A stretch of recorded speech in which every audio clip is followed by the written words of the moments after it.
有些背叛傷人太深，無法挽回。相信我，我是用慘痛的經驗才學到這個教訓的。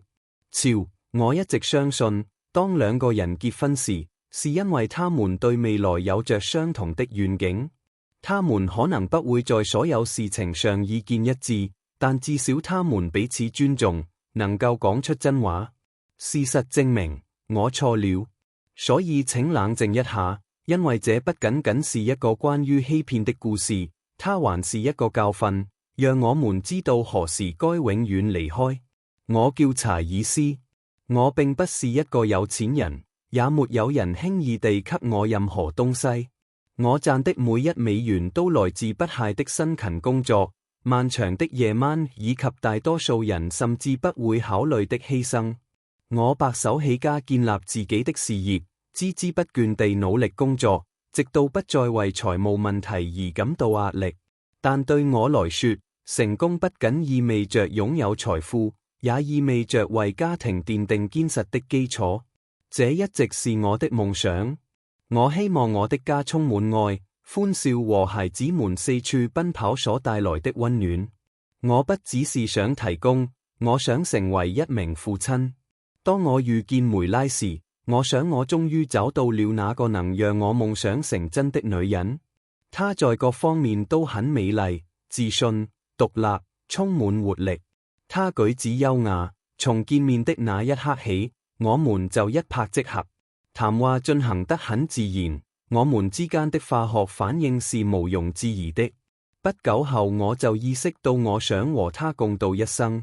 很早以前，我就很清楚自己想要什麼樣的未來。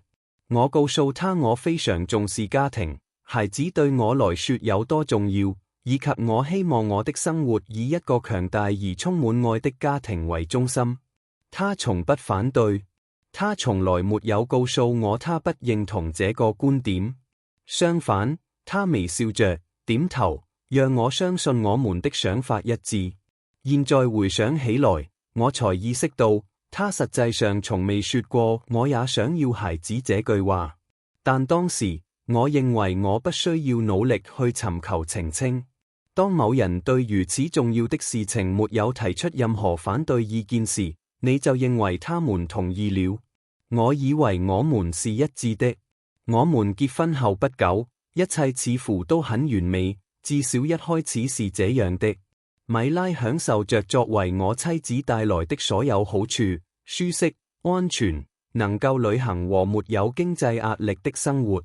她毫不猶豫地接受了這種生活方式。但當我在規劃我們的未來時，梅拉只是在享受現在。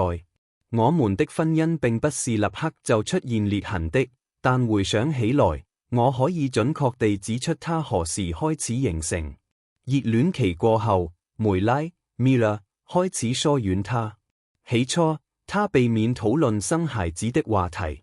在我們結婚之前，我就很清楚，我想要一個家庭。他當時微笑着點頭，從來沒有說過他有不同的感覺。但婚後，每當我提起這件事，他不是置之不理，就是表現得好像我在惹他生氣。他會說：我們不要操之過急。或我們為什麼現在要談論這個問題？如果我繼續談話，他就會嘆氣，好像我讓他筋疲力盡一樣，翻白眼，然後找個藉口離開房間。這是一種迴避，但我當時不想相信。接下來是距離，日常細微的愛意表達開始消失。當我在廚房煮咖啡時，不再有嬉戲的吻。不再有自發的擁抱，我們一起走路時，不再伸手握住我的手。晚上，他會揾到床的那一邊，在我們之間形成實體的牆。起初，我向他詢問此事，以為可能出了什麼問題。他總是有藉口，他累了，他頭痛，他壓力很大，但藉口從未停止。幾週變成幾個月。我意識到我在自己的婚姻中已經成為一個陌生人，他只在方便的時候會跟我說話，但不是他真正想親近的人。更糟的是，當他疏遠我時，他就沉浸在自己的世界中。他開始進行更多的旅行，而且總是和新的一群人一起。有些來自工作，有些我以前從未聽說過。這只是一次女孩們的旅行，他說，但我從未受到邀請。即使我沒有時間去，但我從未被考慮過這一事實說明了一切。他也開始不經我同意就做出決定。他改變了公寓裝飾，購買了昂貴的東西，甚至改變了職業。所有這一切都無需經過任何交談。但是信用卡賬單什麼時候來的？那仍然是我的責任。他毫不猶豫地花掉了我辛苦賺來的錢。最糟糕的是，如果他大喊大叫、爭辯，甚至承認他不開心，也許我就能理解。但他沒有，他就像單身一樣過着自己的生活，而我只是名義上扮演丈夫的角色。我們的婚姻不再是一種合作關係，這是一種交易。他索取，我給予，但我給的越多，越發現他並不在乎。改變一切的時刻來了。有一天晚上，我正在尋找一支筆，突然我的手指碰到了夾在舊收據之間的一張折疊的紙。我不知道為什麼，但有什麼東西告訴我要仔細看看。我的眼睛掃視着這些文字，一開始我並沒有注意到，但隨後真相像一列貨運火車一樣向我襲來。這是一份醫療文件，最近進行的墮胎手術。她懷孕了，她已經懷了我的孩子，但她從來沒告訴過我。她做出了決定，去診所了，簽署了文件，已完成手術，而我卻什麼也沒說。我腦子飛快運轉，試着把一切拼湊起來。她知道多久了？有多少個晚上？我們坐在同一張餐桌前，而她卻保守着這個秘密。早上，她有多少次吻我道別，儘管她知道她已經抹去了我們本來應該擁有的孩子。這不是意外，這是一個選擇。沒有我，她也成功了。她知道，自從我們結婚那天起，我就夢想成為父親。然後，她經過深思熟慮，甚至沒有和任何人交談，就透過一次行動摧毀了這個夢想。她從來沒有想過要生孩子，她從來沒有打算按照我想象的那樣和我一起生活。多年來，她一直欺騙我，讓我相信她無意給我的未來。我感覺自己被利用了，羞辱，像個傻子一樣。我不得不面對她。我需要聽到他這麼說，看看他的眼裏是否還有一絲悔恨。那天晚上，當他走進來時，我舉起報紙，聲音緊張，幾乎抑制不住憤怒。為什麼？最初我所能做的就是這些。為什麼不跟我說話？為什麼不告訴我？他幾乎沒看文件就翻了個白眼，聲音冷若冰霜。我不是你的奴隸，我決定我想要什麼。我的身體，我的規則。我凝視着他，腦中努力思考他怎麼會如此輕易地拋棄他所抹去的生命。他沒有道歉。一瞬間，憤怒模糊了我的視線，但隨後現實就突然向我撲來。如果我讓憤怒佔上風，他就會贏。我知道這個遊戲。如果我提高嗓門，他就會扭曲我的語氣，表現出攻擊性。如果我表現出憤怒，他就會扮演受害者。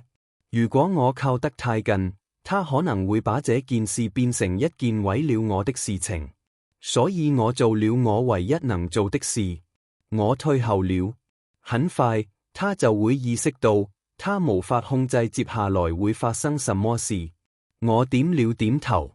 好的，我說道，聲音平靜得令人不安。你的身體，你的規則。以下是使用同義詞的重寫版本，同時保持了強度和資訊的完整。如果他想過沒有我的生活，我非常願意確保他得到我想要的生活。如果我經歷了傳統的離婚，我將陷入法律糾紛，被迫爭奪我白手起家積累的財富，甚至可能被迫向欺騙我的女人提供財務支持。這個制度不是為了保護像我這樣的男人而設計的，而是為了懲罰我們。所以，我必須制定策略，保持超然。最重要的是，在他意識到即將發生什麼之前消失。第一步是獲得法律保護。我不只是找了一位律師，我還聘請了一位高淨值離婚案件最優秀的專家，他知道如何確保我毫髮無傷。我們謹慎行事，在一個有利於男性的司法管轄區申請離婚。當 Miller 意識到法律訴訟時，他已經無法再利用這個系統為自己牟利了。我的律師協助我將我的資產轉移到受離婚協議法律保護的賬戶和信託。每個共享銀行賬戶均被鎖定，在他出於怨恨而耗盡所有資金之前，他就被切斷了訪問權限。如果他想拿走屬於我的東西，他就必須在法庭上解決。這場鬥爭注定他會輸，而且我沒有財力來資助他的法律訴訟。時機就是一切。我觀察了他的日程安排，知道他的另一次所謂的女孩之旅即將到來。他一離開，我便開始實施我的計劃。搬家工人來了，把我家裏的東西都搬走了。我的衣櫃、文件，甚至最小的個人物品。我停用了我的社交媒體賬戶，更換了一個新的個人電話號碼，並搬到了另一個州，有了新的地址和新的身份。他再也無法找到我了。我沒有留下便條。我為什麼要這麼做？我的律師處理了一切，正如計劃的那樣。他一回來，離婚文件就在那裏等他。他會發現賬戶被凍結了，但從法律上講，他不能動用1分錢。還沒等他反應過來，一切就已經塵埃落定。不再由我資助信用卡，不再由我負擔奢華的生活方式。他可以嘗試起訴嗎？也許，但他正在追逐一個幽靈。當他考慮採取法律行動時，我已經搬家了。我的財務狀況遠遠超出了他的控制範圍。他可以發脾氣，抱怨所謂的不公正，但現實依然是他做出了決定。現在他必須承擔後果。如果他選擇採取法律行動，他將會在一場注定會輸的訴訟中浪費金錢。他會試着找我嗎？我不知道，也不關心。沒有任何路徑可以引領我回到過去。如果他尋求法律手段來解決，他將會在一個毫無希望的案件上浪費大量資源。至於他常交往的朋友，他們會支持他嗎？我一直懷疑他們對我提供的奢華生活方式比真正的陪伴更感興趣。當豪華假期、精緻餐飲和昂貴禮物擺上餐桌時，他們都在場。但隨着我的經濟支持消失，我想象他們中的大多數都會悄悄消失。他如何應對不再是我關心的問題。